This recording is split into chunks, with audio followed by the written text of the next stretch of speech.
स्वान्तस्थमीश्वरम्। This call is now being recorded. अद्य अस्यां कक्षा भवतां स्वागतं वर्तते। गते दिवसे वर्णानां नामानि भवन्ति कानिचितानि, अथ च सवर्णसंज्ञोपयुक्तः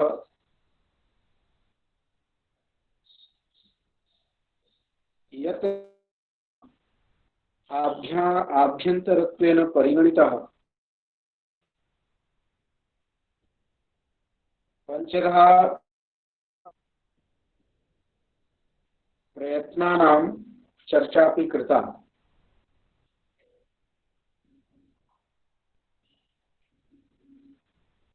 तत्र प्रसङ्गः आसीत् श्रवणसंज्ञायाः। कस्य वर्णस्य केन वर्णेन सह श्रवणसंज्ञा भवति। तदानीं श्रवणसंज्ञाविधायकं यत् शास्त्रं तुल्यास्य प्रयत्नं सवर्णम् इति वर्तते, तस्य व्याख्या कृता आसीत् यत् ययोः वर्णयोः परस्परं स्थानसाम्यं प्रयत्नसाम्यं वा भवेत् तदा मिथः ता उभावपि सवर्णसंज्ञकौ इति आगता आसीत्। न किमपि श्रूयते भगवान्, न किमपि श्रूयते। सुरेण वच्मि। इदानीं ध्वनिः श्रूयते? ध्वनिः श्रूयते वा? न श्रूयते किमपि भगवान्। न श्रूयते? श्रूयते श्रूयते महोदय। सर्वं श्रुतं भविष्यति, चिन्ता नास्ति। एकवारं पाठारम्भः भवेत्, अनन्तरं सर्वं शनैः शनैः नेट्वर्क् इत्यादिकं यत् भवति तदा आगमिष्यति। तो कल मैं ये चर्चा कर रहा था आपसे कि किन वर्णों का कौन सा स्थान है और किन वर्णों का कौन सा आभ्यंतर प्रयत्न है, क्योंकि श्रवण संज्ञा में आभ्यंतर प्रयत्न और स्थान ये दोनों बहुत ही आवश्यक।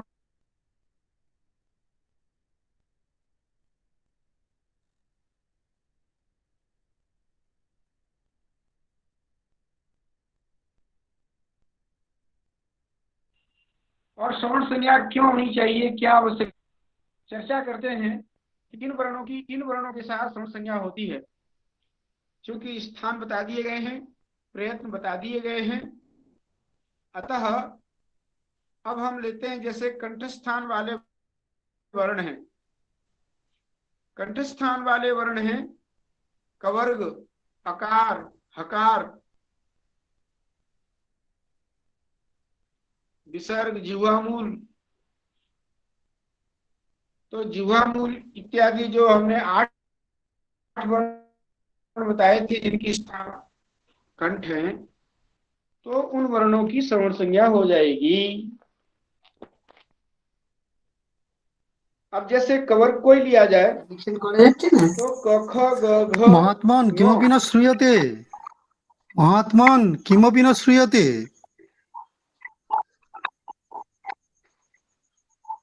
इदानीं श्रूयते? न श्रूयते, न श्रूयते।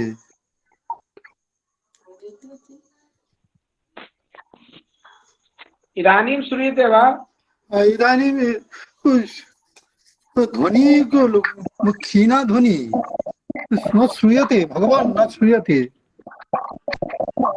श्रूयते श्रूयते महोदय। प्रायः तेषां नेट्वर्क् समस्या वर्तते इति मन्ये। हाँ, भवतां नेटवर्क समस्या भवितुमर्हति।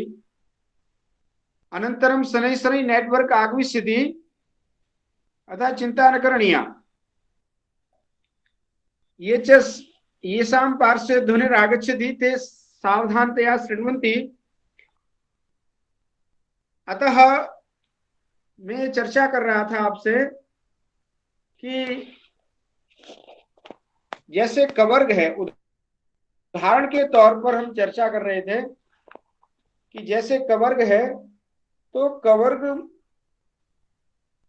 के जो 5 वर्ण हैं, क ख ग घ ङ, इनकी आपस में श्रवण संज्ञा होगी कि नहीं होगी? तो श्रवण संज्ञा होगी। श्रवण संज्ञा इसलिए होगी क्योंकि क ख ग घ और ङ, ये पांचों वर्ण जो हैं कंठस्थानी होने के कारण, एक स्थान वाले होने के कारण इनकी श्रवण संज्ञा हो जाएगी। और प्रयत्न की दृष्टि से देखा जाए तो इनका प्रयत्न भी एक ही है।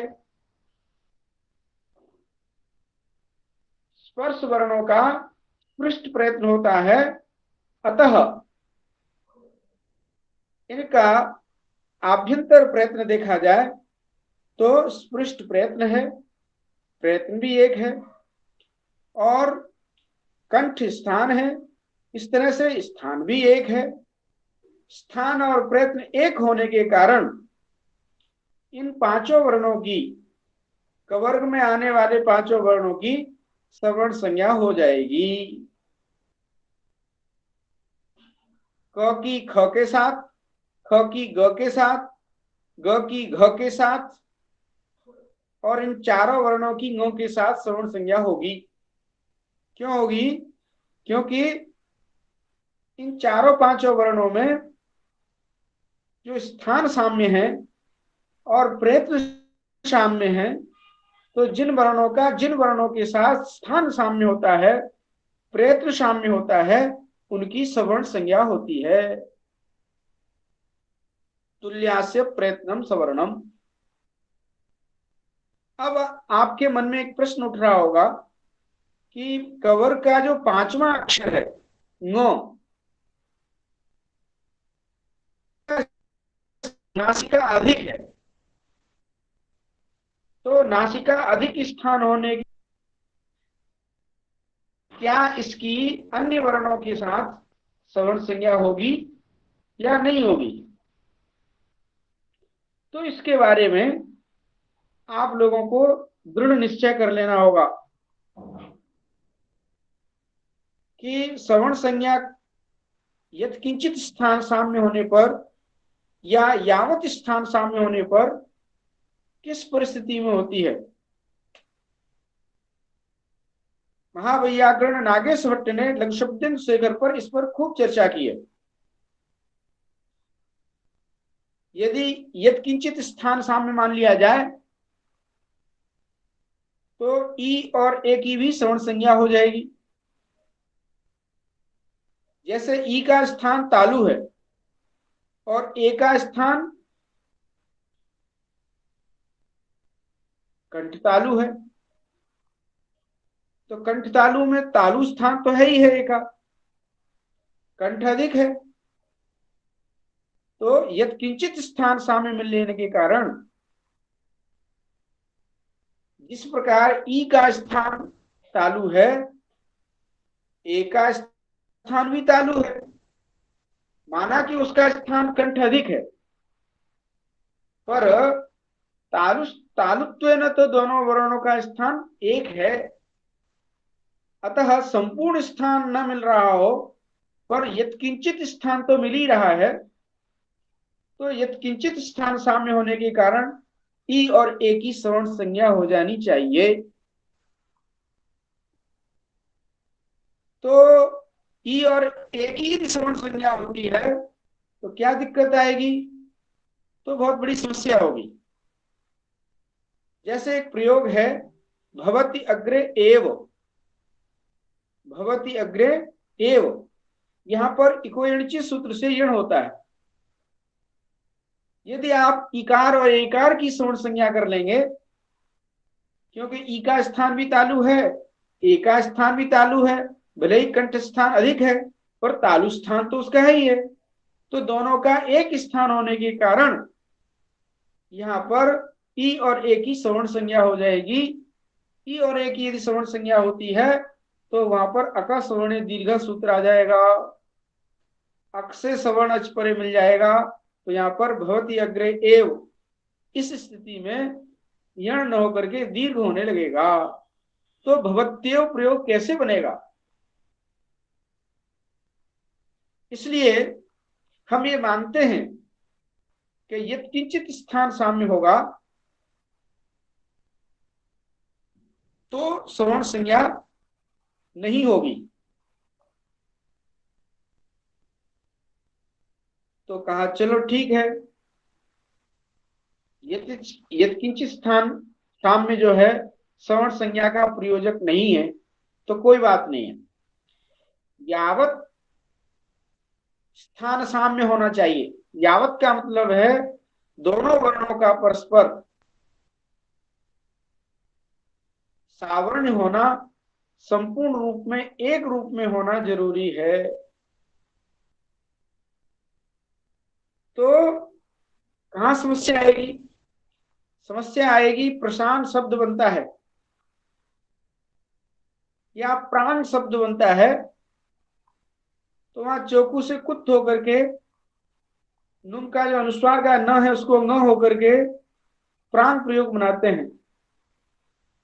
अब यहां पर चौकू से कुत्थ कैसे होगा?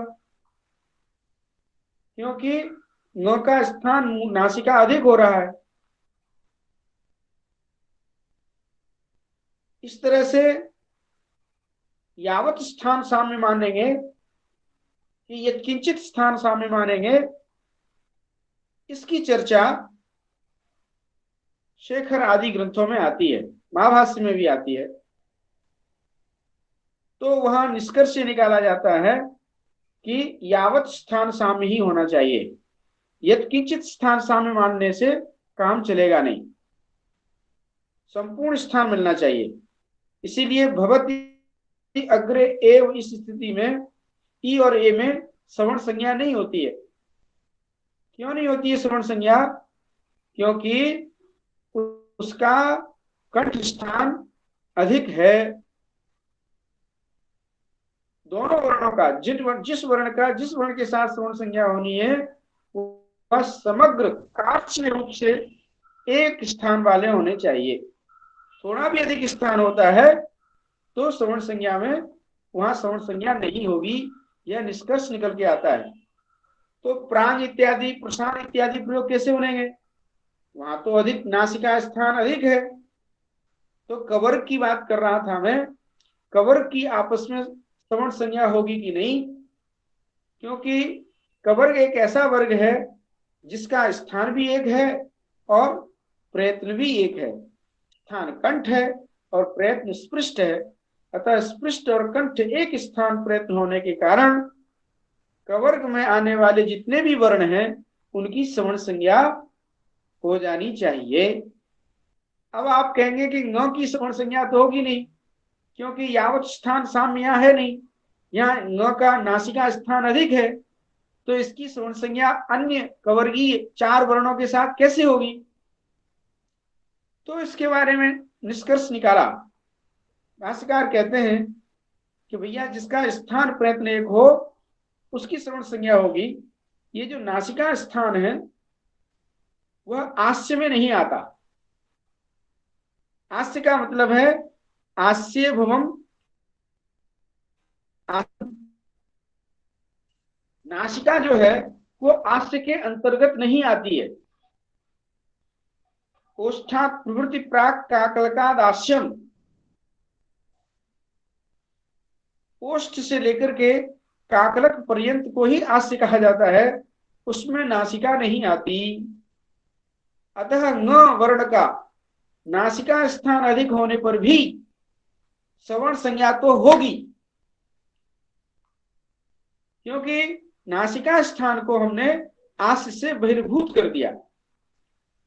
वहां कैयटकार कैयट ने प्रदीप व्याख्या में महाभाष्यकार के इस आस्यम शब्द की व्याख्या करते हुए कहा कि काकलक उसे कहते हैं जो चिवकस्य अधस्तात् ग्रीवायाम उन्नत प्रदेश।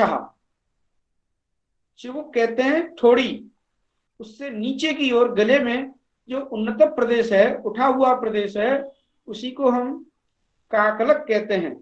तो ओष्ठ से लेकर के काकलक पर्यंत जो स्थान है उनका स्थान साम्य होना चाहिए। नासिका उसके अंतर्गत नहीं आती, नासिका तो ओष्ठ से ऊपर रह जाती है, अतः उसके अधिक होने पर भी कवर्ग में आने वाले प्रत्येक वर्ण सवर्ण संज्ञक हो जाएंगे, एक दूसरे के साथ मिथा, क की ख के साथ, ख की ग के साथ, ग की घ के साथ और घ की ङ के साथ। इस तरह से आपने देखा कवर्ग में आने वाले पांचों अक्षर आपस में सवर्ण संज्ञक हो गए। क्यों हो गए? क्योंकि इनका स्थान और प्रयत्न एक है। अब कवर्ग के आगे चलेंगे, चवर्ग में चलेंगे, तो चवर्ग की भी सवर्ण संज्ञा होगी, क्योंकि प्रत्येक चवर्ग का स्थान तालु है, एक स्थान है, और स्पृष्ट प्रयत्न है, प्रयत्न भी एक हो गया। अतः चवर्ग में आने वाले वर्णों का की भी सवर्ण संज्ञा हो जाएगी। अब आपके मन में प्रश्न आ रहा होगा कि वर्ग के अंतर्गत आने वाले जितने पांचों वर्ग हैं, उन पांचों वर्गों की आपस में सवर्ण संज्ञा हो जाएगी, चाहे कवर्ग हो, चाहे चवर्ग हो, टवर्ग हो, तवर्ग हो, पवर्ग हो। इन पांचों वर्गों के अंतर्गत आने वाले जो 25 वर्ण हैं, उन 25 वर्णों की सवर्ण संज्ञा हो जाएगी, क्योंकि तत्त वर्गों में आने वाले तत्त वर्णों की तत्त वर्णों के साथ सवर्ण संज्ञा में स्थान और प्रयत्न का ऐक्य होने के कारण वह सवर्ण संज्ञा हो जाती है। आप ये कहो कि कवर्ग में आने वाले वर्णों की चवर्ग में आने वाले वर्णों की साथ सवर्ण संज्ञा हो जाए तो नहीं होगी। क्यों? स्थान भेदात। एक सामान्यतया आप अपने मन में यह दृष्टि बना लो, अपनी एक इस प्रकार का निश्चय कर लो कि वर्गों में अंतर्गत आने वाले जो 25 वर्ण हैं, प्रत्येक वर्ग में आने वाले प्रत्येक वर्ग के साथ उन वर्णों की तो सवर्ण संज्ञा होगी, पर एक वर्ग की दूसरे वर्ग के साथ सवर्ण संज्ञा नहीं होगी। यद्यपि कवर्ग और चवर्ग इन दोनों में आने वाले जो वर्ण हैं, उन दोनों वर्गों में आने वाले जो वर्ण हैं उनका आभ्यंतर प्रयत्न एक है, स्पृष्ट प्रयत्न है, पर स्थान भिन्न होने के कारण भले ही स्पृष्ट प्रयत्न एक हो, पर स्थान भिन्न होने के कारण यहां पर उनकी सवर्ण संज्ञा नहीं होगी।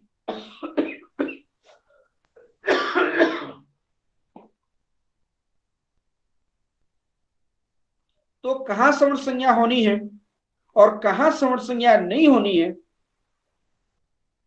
इसके बारे में आपको कल चर्चा की थी, और चर्चा करते करते कंठस्थानी वर्णों के बारे में, कंठस्थान केवल व्यंजन वर्णों का नहीं है, स्वर वर्णों में आकार का स्थान भी कंठ है। तो क्या आकार और हकार की या आकार और कवर की सवर्ण संज्ञा हो जाएगी? तो आकार और कवर की सवर्ण संज्ञा नहीं होगी। इसलिए सवर्ण संज्ञा नहीं होगी कि स्थान एक होने पर भी प्रयत्न अलग है। अ का प्रयत्न जो है, आभ्यंतर प्रयत्न विपरीत है, और कवर्ग में आने वाले वर्णों का स्पृष्ट प्रयत्न है। अतः विपरीत और स्पृष्ट प्रयत्न अलग अलग होने के कारण स्थान एक होने पर भी उनकी सवर्ण संज्ञा नहीं होती। इस प्रकार की एक हमें दृष्टि बनानी होगी। तो आज हम आगे आरंभ करते हैं।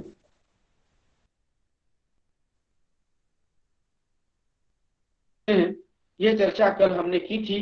स्पृष्ट, ईशस्पृष्ट, विवृत और समृद्ध।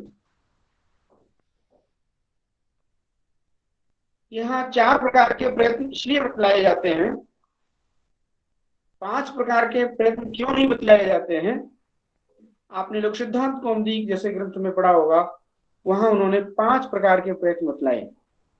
उन्होंने विवृत के साथ ईसद विवृत और जोड़ दिया और ये कह दिया कि विवृत प्रयत्न और ईसद विवृत प्रयत्न अलग अलग है। ईसद विवृत ऊष्मणाम, सल प्रत्याहार में आने वाले वर्णों का ईसद विवृत प्रयत्न होता है। भले ही उन्होंने इस प्रकार का अलग से ईसद विवृत एक नया प्रयत्न बना दिया। 4 प्रयत्न तो है ही, स्पृष्ट, ईशस्पृष्ट, विवृत और समृद्ध। विवृत में उन्होंने ईसद विवृत और अलग से बना दिया। ईसद विवृत मूष्मणाम स्वराणाम च, स्वर वर्णों का और उस वर्णों का ईसद विवृत प्रयत्न है, इस प्रकार से भेद किया। वास्तव में देखा जाए तो 4 ही प्रयत्न है, स्पृष्ट, ईशस्पृष्ट, विवृत और समृद्ध। अब आप देखिए, इन 4 प्रयत्नों में यदि हम समग्र वर्णों को विभक्त करते हैं तो क्या स्थिति होगी, सवर्ण संज्ञा की स्थिति क्या होगी?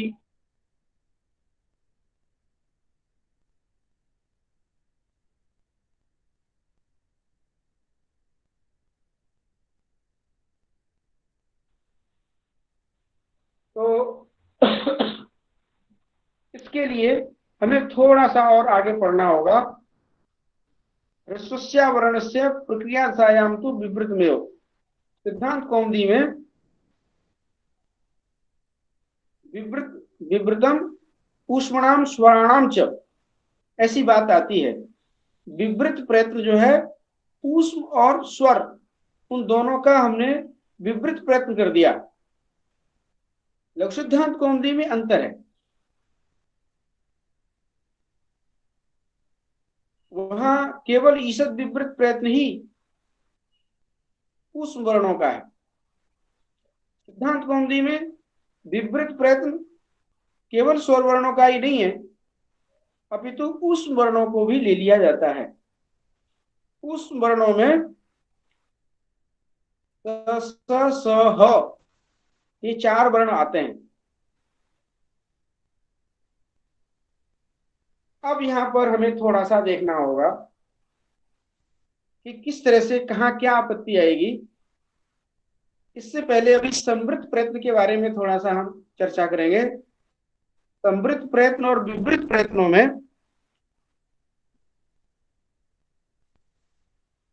ह्रस्वस्य वर्णस्य प्रयोगे समृतम और प्रक्रिया दशायाम तो विवृत में हो। ह्रस्व अवर्ण के बारे में एक समृद्ध प्रयत्न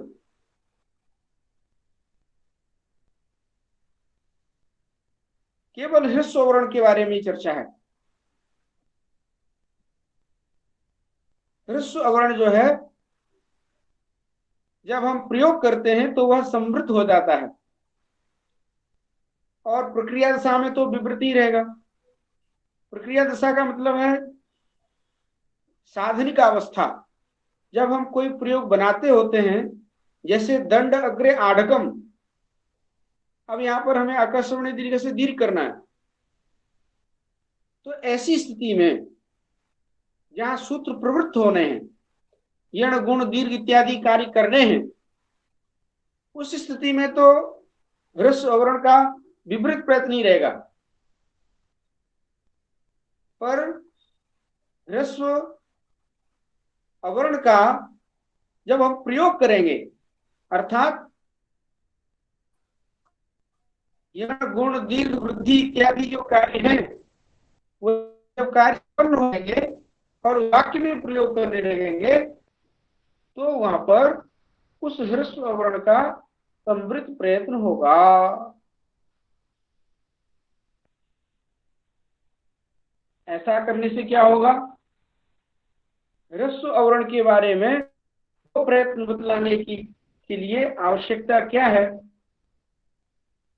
इस पर महर्षि पाणिनि की सम्मति को दर्शाते हुए ग्रंथकार दीक्षित जी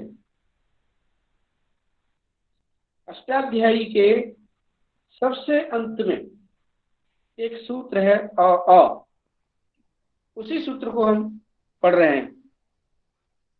एतच्च सूत्रकारेण ज्ञापितम, सूत्रकारेण महर्षिणा पाणिनिना ज्ञापितम बोधितम इत्यर्थः। वह सूत्र कौन सा है? अ सूत्र जो है, इसका हम षष्ठी प्रथमा के बारे में चर्चा करें तो वास्तव में वहां अस्य अह ऐसा सूत्र है। अ सूत्र का जो पहला अ है वह षष्ठ्यंत पद है, लुप्त षष्ठीकम पदम, और द्वितीय जो अ है वह प्रथमांत पद है।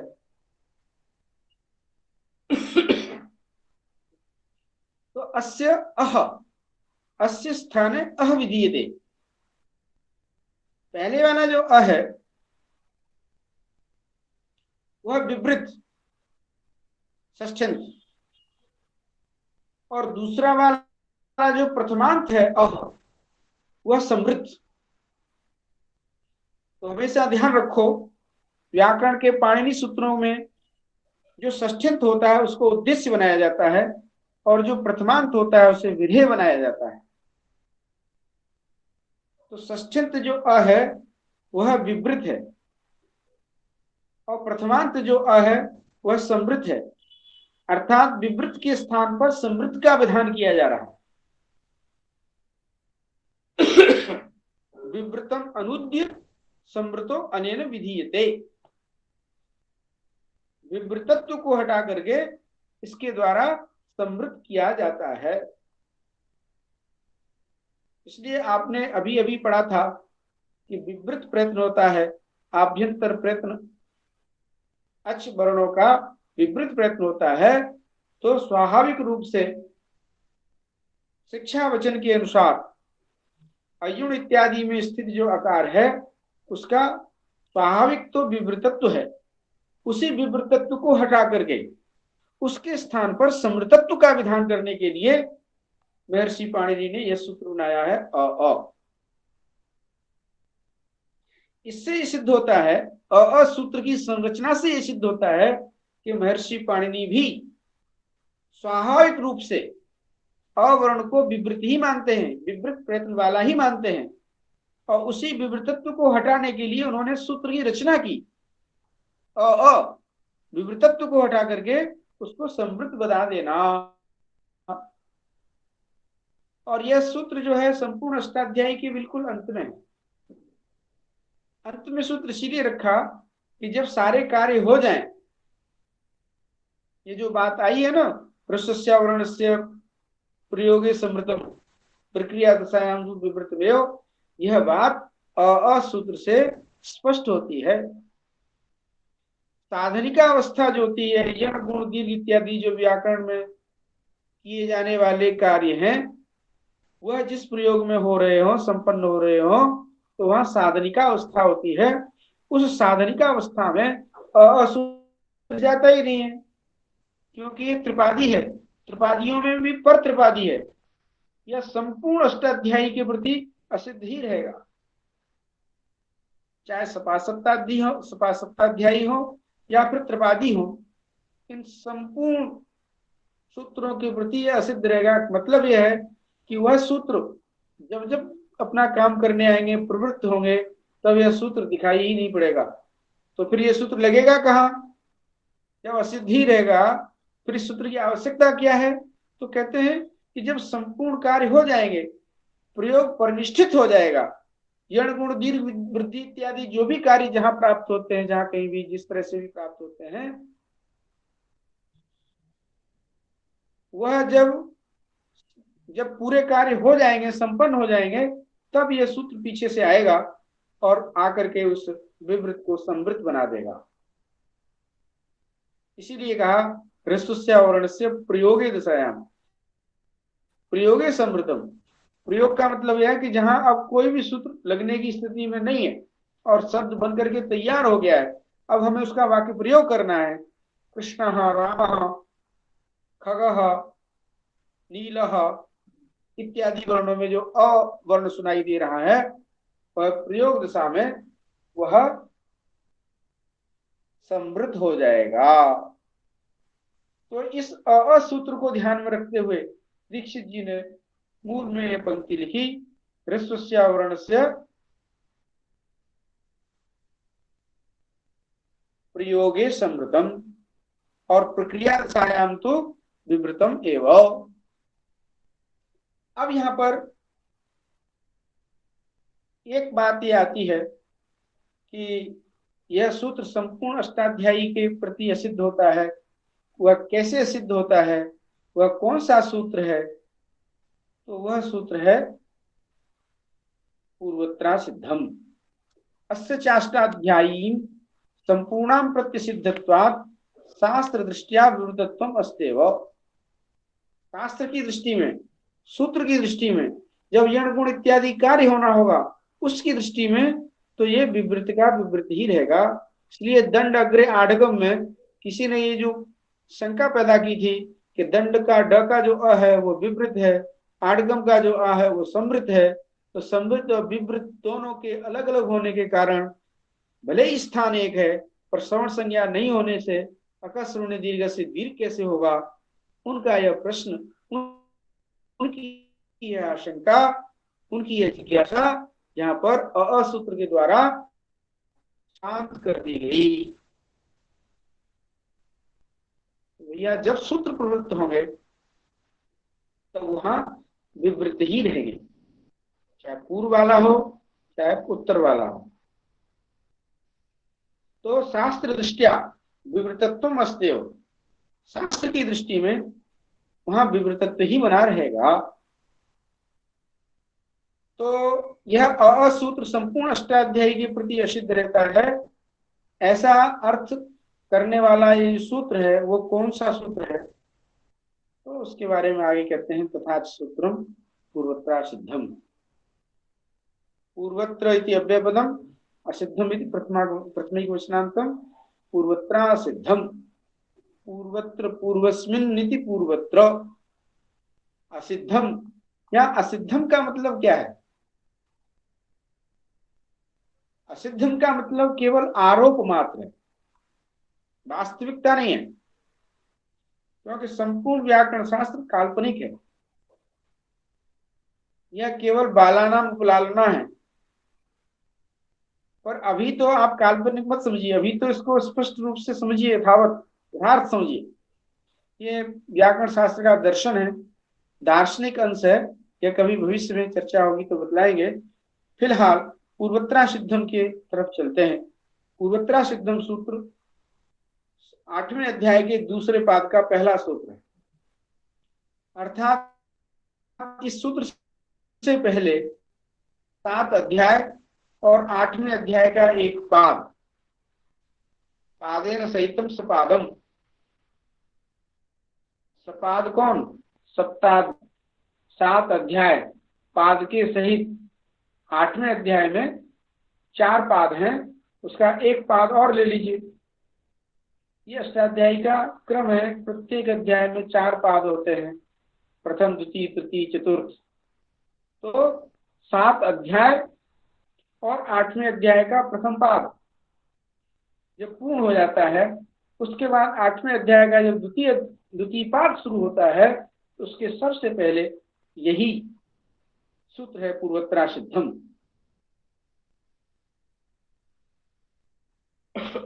8, 2, 1। तो इस तरह से यह सूत्र बीच में स्थित है। इस सूत्र से पूर्व वाले जो सूत्र हैं अष्टाध्यायी वाले, वह तो सपाद सप्ताध्यायी कहलाएंगे। और इस सूत्र के बाद में जो भी सूत्र आएंगे वो सब त्रिपादी कहलाएंगे। और यह सपादी और त्रिपादी का नियम पूर्वोत्तरा सिद्धम के ऊपर लागू नहीं होगा, क्योंकि जो नियम बनाता है वह स्वयं उस नियम में आए यह कोई जरूरी नहीं है। यह सूत्र बीच में खड़ा हुआ है। इस सूत्र के पूर्व वाले जो सूत्र हैं वो सप्ताध्यायी हैं, और बाद वाले जो सूत्र हैं वो सब त्रिपादी हैं। दूसरा अध्याय, दूसरा पाद, तीसरा पाद और चौथा पाद, इस तरह से 3 पाद 8वें अध्याय के शेष रहते हैं। और यह सूत्र किसी अध्याय में नहीं, न तो ये सप्ताध्यायी कहलाता है, न ये त्रिपादी कहलाता है। यह सूत्र तो वास्तव में अधिकार सूत्र है।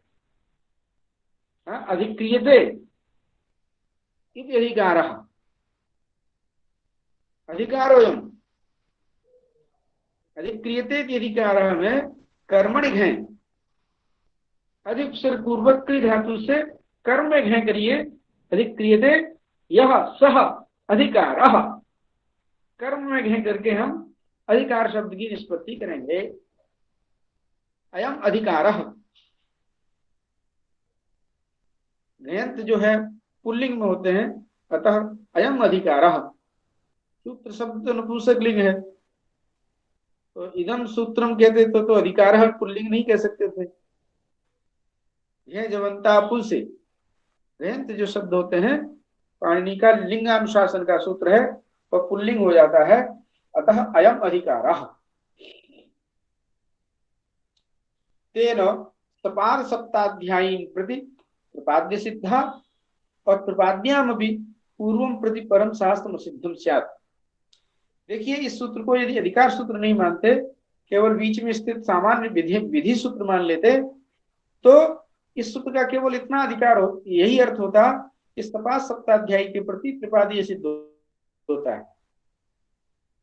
पर इसका अर्थ केवल इतना ही नहीं है, त्रिपादियों में भी पूर्व त्रिपादी के प्रति पर त्रिपादी सिद्ध रहता है, यह अर्थ भी है। सपाद सप्ताध्यायी के प्रति त्रिपादी सिद्ध होता है, और त्रिपादियों में भी त्रिपादी के प्रति पर त्रिपादी सिद्ध होता है। यह अधिकार बलात् अधिकार सूत्र है। अधिकार होने के कारण यह अतिरिक्त अर्थ जो है निकल आता है। त्रिपादियों में भी पूर्व त्रिपादी के प्रति पर सिद्ध होता है। इसके बहुत सारे उदाहरण हैं कि मुक्तम है, आगे जाकर के अदस शब्द के बहुवचन में रूप असो अमु अमी आदि आएंगे, तो वहां वो चर्चा अपने आप सामने आ जाएगी कि त्रिपादियों में भी पूर्व त्रिपादी के प्रति पर त्रिपादी यदि सिद्ध नहीं होगा तो क्या दिक्कत होगी। किम उक्तम प्रयोग में कहां पर सवर्ण की स्थिति, ये सारी बातें अभी जल्दी ही स्पष्ट हो जाएंगी। तो कुल मिलाकर के आपने असूत्र, हमारी चर्चा चल रही थी विपरीत और समृद्ध प्रयत्न के बारे में,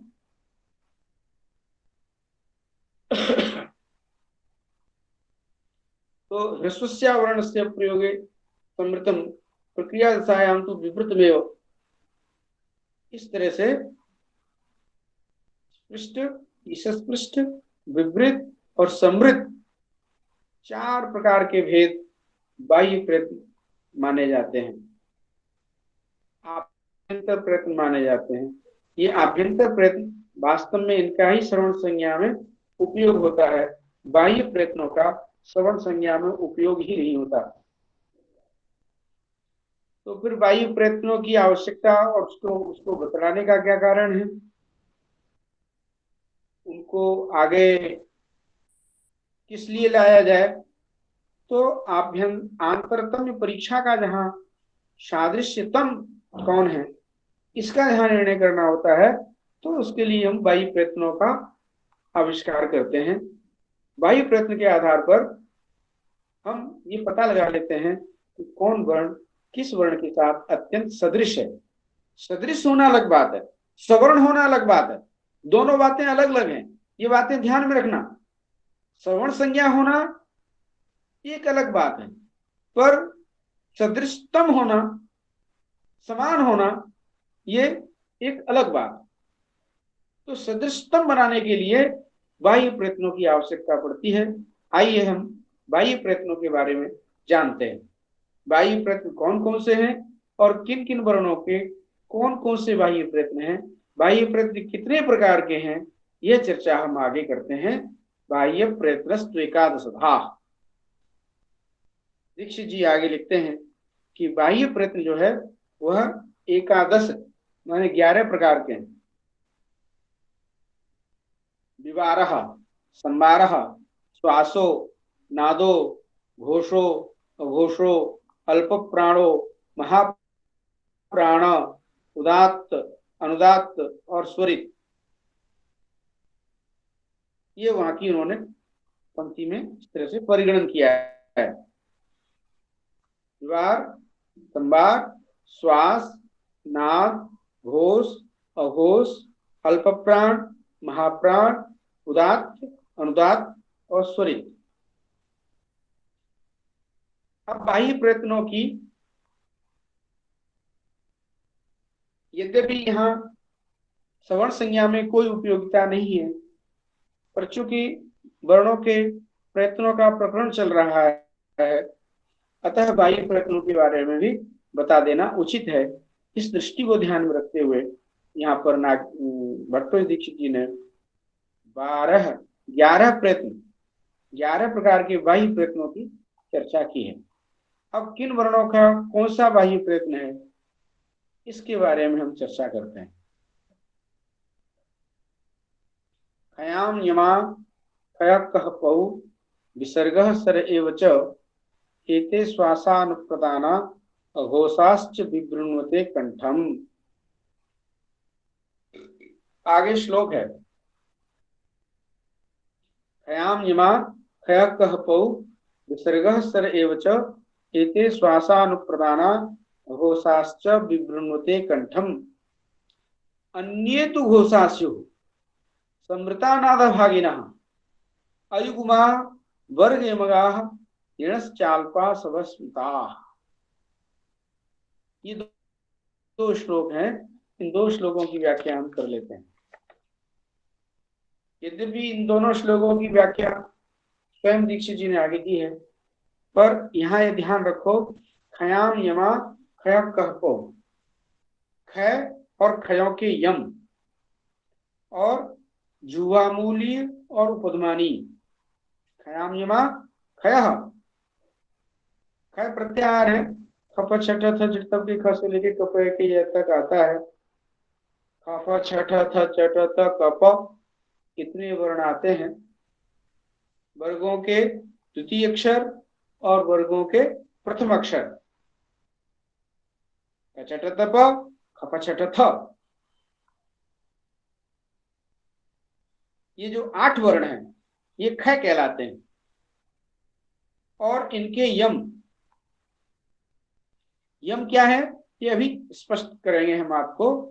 और जुबामूल और उपध्मानी, इन वर्णों का, और सर, विसर्ग और सर, विसर्ग वर्ण, विसर्ग का और सर प्रत्याहार स स स ह, इन वर्णों का श्वास, अघोष और विवार प्रयत्न है।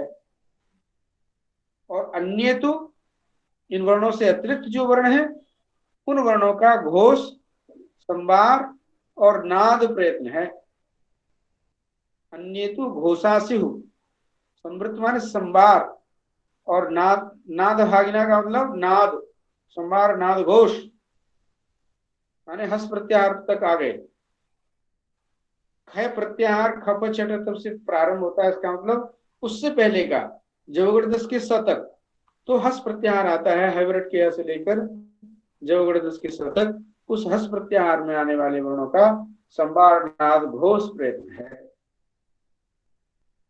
अयुग्मा वर्ग यमगाश्च यणश्चाल्पा सवस्मृता।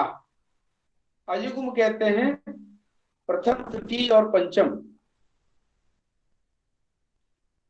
इनका अल्प प्राण प्रयत्न है। और वर्ग यमगाह, वर्ग के यमों में स्थित माने वर्गों के जो यम माने द्वितीय और चतुर्थ, ये महाप्राण प्रयत्न वाले हैं। और जो अयुग्म है प्रथम तृतीय पंचम, ये अल्पासव माने अल्प प्राण प्रयत्न वाले हैं। अब इन्हीं दोनों श्लोकों की चर्चा उन्होंने आगे स्वयं व्याख्या की है। वर्गे स्वाद्यानाम चतुर्णाम पंचमे परे मध्य यमो नामो। ये जो यम क्या होता है इसकी चर्चा उन्होंने आगे लिखी है कि वर्गेषु आद्यानाम चतुर्णाम, वर्गों में जो पहले 4 वर्ण हैं, क ख ग घ छ छ ज झ ठ ठ ड ढ त थ द ध प फ ब भ, वर्गे स्वाद्यानाम चतुर्णाम पंचमे परे, और इन 4 वर्णों में से कोई भी वर्ण हो और उसके बाद पंचम वर्ण है तो मध्ये पूर्व सदृशो वर्ण यमः इत्युच्यते। पूर्व सदृश वर्ण जो होगा वही यम कहलाएगा। तो यम कहलाने की क्षमता, यम कहलाने की योग्यता केवल प्रथम वर्ण, द्वितीय वर्ण, तृतीय वर्ण और चतुर्थ वर्णों में ही है। वह कब होगी स्थिति? यम किस परिस्थिति में रहेंगे?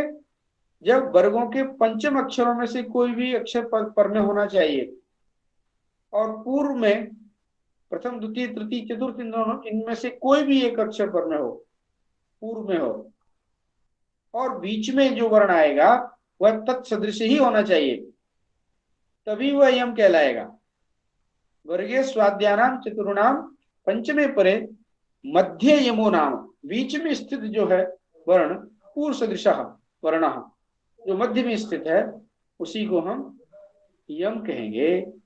इसको हम उदाहरण से समझते हैं। ये यम की परिभाषा प्राच्साख्य प्रसिद्धा, प्राच्साख्य में प्रसिद्ध है। प्राच्साख्य का मतलब है वेदों की तत्त शाखाओं का व्याकरण। शाखाम शाखाम प्रति शाखाम भवम प्राच्साख्यम। प्रत्येक वेद की प्रत्येक शाखा का अलग अलग व्याकरण हुआ करता है। तो उन तत्त व्याकरणों में यम वर्णों की चर्चा आई है। तो वही यम वर्ण यहाँ पर बतलाया गया है कि वर्गे स्वाद्यानाम चतुर्णाम पंचमे परे मध्य यमो नामो पूर्व सदृशो वर्णः प्राच्साख्य प्रसिद्धा। इसको हम उदाहरण से समझते हैं। जैसे वेद में एक प्रयोग आता है पलिकनी। अब पलिकनी में जो क है, 2 क है यहाँ पर,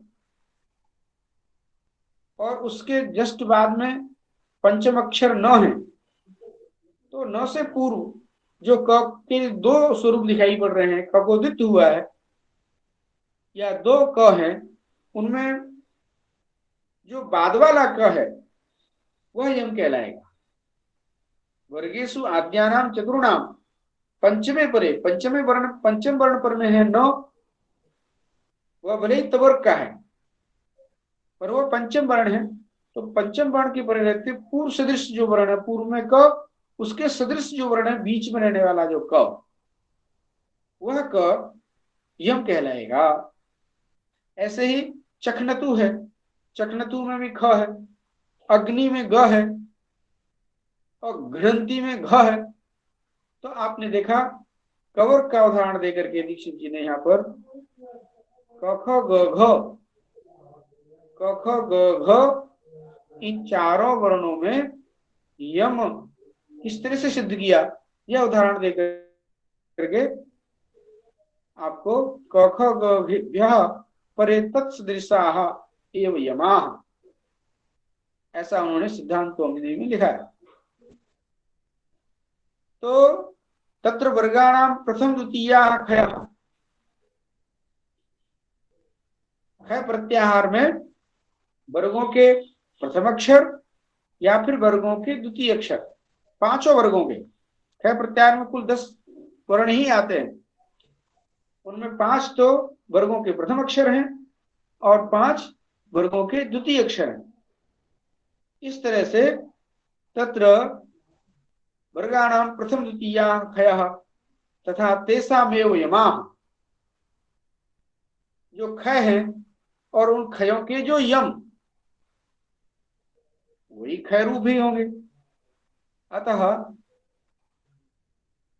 और एक तो खय प्रत्याहार में आने वाले वर्ण और उन खय प्रत्याहार में आने वाले वर्णों का यम वाले वर्ण और जुह्वामूलीयो पध्मानीयो, जुह्वामूलीय और उपध्मानीय और विसर्ग और ससाश्च सर प्रत्याहार। सर प्रत्याहार में ह नहीं आता है, ये ध्यान रखना, ह को छोड़ दिया। सर प्रत्याहार में केवल 3 ही वर्ण आते हैं, सर। तो इस तरह से इन वर्णों का प्रयत्न, बाह्य प्रयत्न क्या है?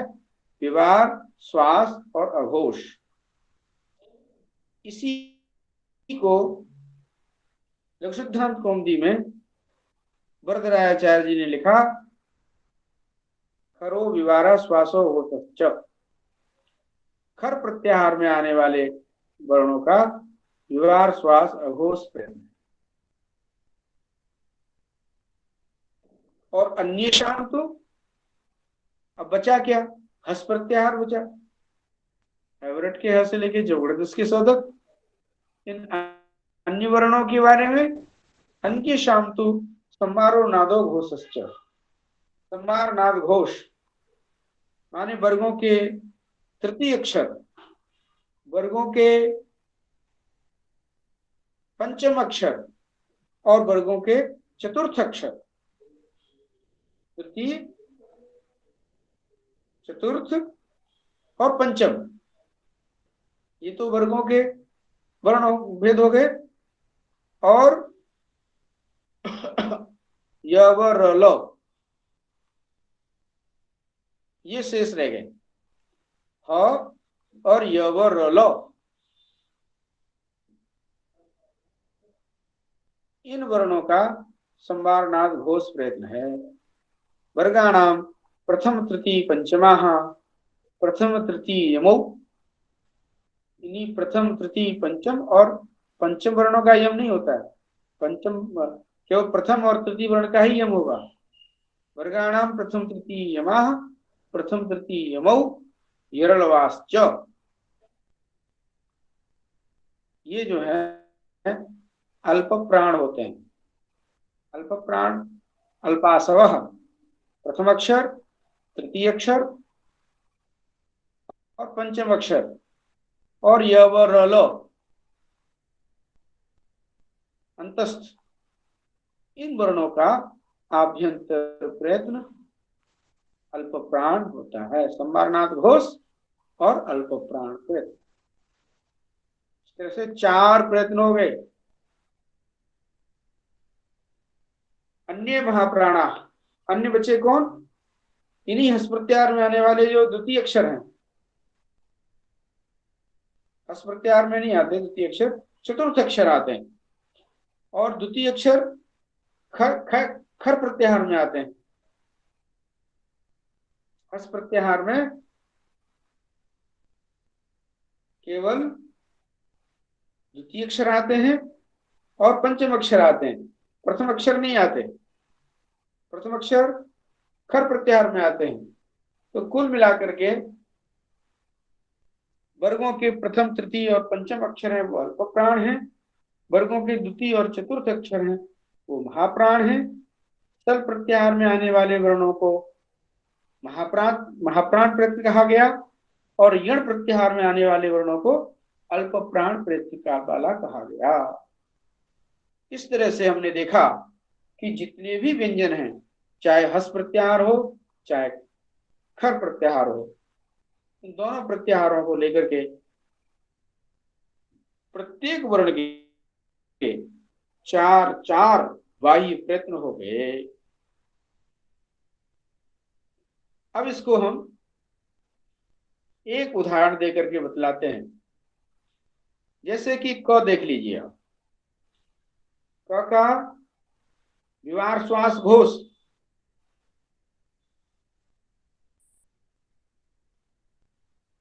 विवार श्वास और अघोष और अल्प प्राण। एक क वर्ण का 4 वायु प्रयत्न हो गया।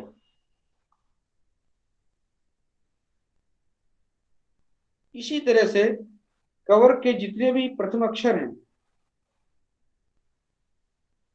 उनका अल्प प्राण प्रयत्न होगा, कचट प, और विवार श्वास अघोष प्रयत्न होगा। तो आपने देखा एक वर्ण का वायु प्रयत्न 4। ऐसे ही अब आप द्वितीय अक्षर को देख लीजिए। द्वितीय अक्षर के भी ख फ छ ठ थ, इनके भी 4 बाह्य प्रयत्न हैं, चाहे वो संवारनाद घोष 3 तो ये होंगे, और एक महाप्राण, या फिर विवार श्वास अघोष या अल्प प्राण। संवारनाद घोष 3A और विवार श्वास अघोष 3A। इस तरह से हम 3-3 का भेद करेंगे, और अल्प प्राण और महाप्राण एक एक और जोड़ देंगे। इस तरह से प्रत्येक वर्ण के 4 वायु प्रयत्न होते हैं। इनका उपयोग वर्ण के सादृश्य में होता है, सवर्ण संज्ञा में इनका कोई उपयोग नहीं होता। अब बचे हमारे पास स्वर वर्ण। व्यंजन वर्णों का तो हमने बाह्य प्रयत्न भेद बता दिया। अब हमारे पास बचते हैं स्वर। स्वर वर्ण है अ, ई, उ, ऋ, ए, ओ, ऐ, औ। ये जो 9 वर्ण हैं, इनके बाह्य प्रयत्न क्या है? तो उदात्त, अनुदात्त, स्वरित। ये जो उदात्त, अनुदात्त, स्वरित हैं, ये बाह्य प्रयत्नों में केवल स्वर वर्णों के ही होते हैं। सभी स्वर वर्ण उदात्त, अनुदात्त और स्वरित प्रयत्न वाले होते हैं। अतः आपसे कोई यदि पूछे कि स्वरों का बाह्य प्रयत्न क्या है, तो उदात्त, अनुदात्त और स्वरित, उदात्त, अनुदात्त और स्वरित। इस तरह से प्रत्येक वर्ण का, प्रत्येक अच वर्ण का बाह्य प्रयत्न, ये 3-3 बाह्य प्रयत्न है। उदात्त, अनुदात्त, स्वरित होता है, ई उदात्त, अनुदात्त, स्वरित होता है, उ उदात्त, अनुदात्त, स्वरित होता है। प्रत्येक अच 3-3 बाह्य प्रयत्नों वाले होते हैं, और व्यंजन 4-4 प्रयत्न वाले होते हैं। यह बात अच्छी तरह से ध्यान में रखनी चाहिए। वही लिख रहे हैं आगे, बाह्य प्रयत्नाश्च यद्यपि सवर्ण संज्ञायाम अनुप्रयुक्ता। बाह्य प्रयत्न यद्यपि सवर्ण संज्ञा में उपयोगी नहीं है, फिर उनका यहाँ परिगणन या उनका वर्गीकरण क्यों किया गया? तथापि आंतरतम्य परीक्षायाम उपयोक्ष्यन्ते। आंतरतम्य माने सदृशतम परीक्षा, कौन वर्ण किस वर्ण के अत्यंत सदृश है, अत्यंत समान है, इस प्रकार की जब परीक्षा करना हो तब हम बाह्य प्रयत्नों का उपयोग करते हैं। अब वो आगे बता रहे हैं, कादेव भावसाना स्पर्शाहा, क से लेके म तक 25 वर्ण जो होते हैं वो स्पर्श वर्ण कहलाते हैं। कादेव भावसाना स्पर्शाहा, यरलवाहा अंतस्थाहा, यण प्रत्याहार में आने वाले य व र ल, यरलवाह ये अंतस्थ हैं। और स स साहा ऊष्माण, शल प्रत्याहार में आने वाले वर्ण जो है ये ऊष्म वर्ण है। और अच स्वराह, और अच जो है वो स्वर हैं। इस तरह से हमने बाह्य प्रयत्नों के बारे में समझा। अब अनुस्वार और विसर्ग क्या होता है, ये जो प्रश्न मन में बना हुआ है इसकी चर्चा करते हैं। अम, अह इति अचः परौ अनुस्वार विसर्गो। अ और अ के बाद में जो अ के ऊपर बिंदी लगी हुई होती है, अचः परौ अनुस्वार विसर्गो। अनुस्वार और विसर्ग प्रायः अच के परे ही होते हैं, इनका सीधा संबंध अच्छे होता है। तो अ के ऊपर जो बिंदी है वह अनुस्वार है, और अ के बाद जो दो बिंदी लगा दी जाती हैं वह विसर्ग है।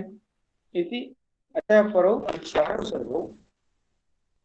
इस तरह से हमने स्थान और प्रयत्न के बारे में समझा कि किन वर्णों का कौन सा स्थान है और कौन सा प्रयत्न है। अब इसके बाद हम चर्चा आगे करेंगे। आज यहीं पर ही यह कक्षा पूर्ण की जाती है। सर्वेभ्यो नमो नमः। आज हम यह कक्षा यहीं पूर्ण करते हैं। आपके कोई प्रश्न होंगे? प्रश्न विशेष के लिए आप आमंत्रित हैं।